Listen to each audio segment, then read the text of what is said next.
I'm here with Charles Appler, and he's a former resident of Fairview. Charles, do you want to tell us your experience living in Fairview?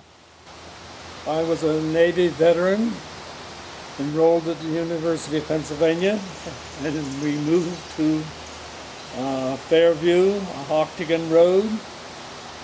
The row houses built for World War I veterans. Purchased it for $4,500. Lived in it all during my years at the University of Pennsylvania from 46 to 1950, and sold it for $5,000 when I went to my first teaching job on the eastern shore of Maryland. And where was that house? What road? Octagon Road. Octagon Road. And we walked out the back door and through the alley and into the square of Fairview. And while I was there, I worked part-time at the grocery store owned by the Ostros and their two sons up on Ephraim Avenue, across from the entrance to Fairview Village, where the newsstand was. I forget what the name of the newsstand was. When I was there, we called it Shorty's, yeah. But I'm not sure in the late 40s what it would have been called. Right. Tell us more, Charles. All right. We lived next door to a policeman and his young wife and their child, and we used to play cards once a week. And I remember his kid would bang his head against the headboard of the crib, and it would go bang, bang, bang, and this is the way he dropped off to sleep. And this is Octagon Road, right? On Octagon Road. Wow. And the neighbor on the other side was an elderly gent. I think he may have been a World War I veteran, and he cut his lawn out back with a pair of hand scissors. Hand scissors. The front was mowed by the town, I guess it was, and we didn't have to upkeep that. But it was a lovely community. I can't remember the street that we went down to, the Baptist church.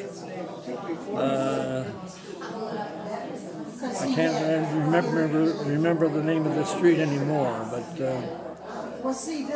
And you went there from what state were you coming from? You went to the University of Penn. That's why you were in Fairview. I was born and raised in Gettysburg, near Gettysburg, Pennsylvania, and I had just gotten out of the service in August of '45.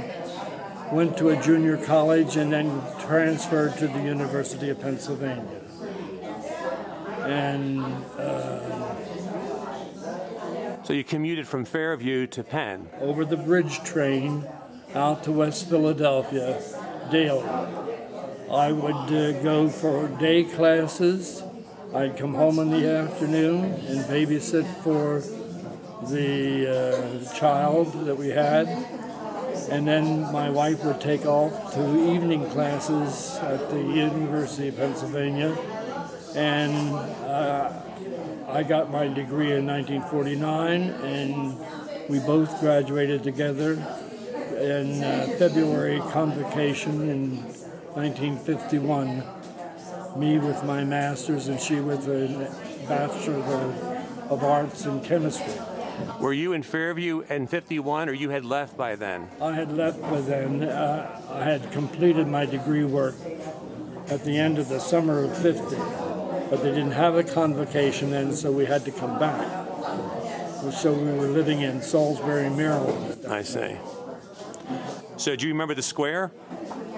The square? Oh, yes. There would be festivities over there in the square.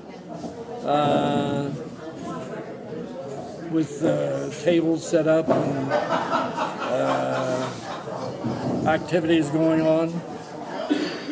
But I didn't participate in them too much because I was working at Ostro's, trying to make ends meet On Mount Ephraim Avenue. on Mount Ephraim Avenue. And what did they sell there?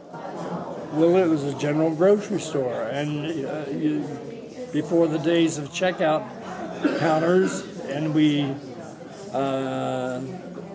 people brought their stuff to the counters, and we tallied it up. Even without the benefit of an adding machine. I remember in the square, Mr. Morris with his pencil on the bag, figuring out how much. That's right. That's right. And when we weren't busy, I was busy stocking the shelves along with everybody else. They had a delicatessen and good Jewish bread. I missed that. Yes, yes. The rye bread. And the only thing that they didn't have at that store was the sticky buns that South Jersey is noted for. And we would wait in a line at some of the bakeries, maybe by a dozen waiting in line for these delicious sticky buns. I remember those. In the square, we would get them. Yeah. Well, thank you very much, Charles. This has been great talking to you. I enjoyed remembering this time from out of my past.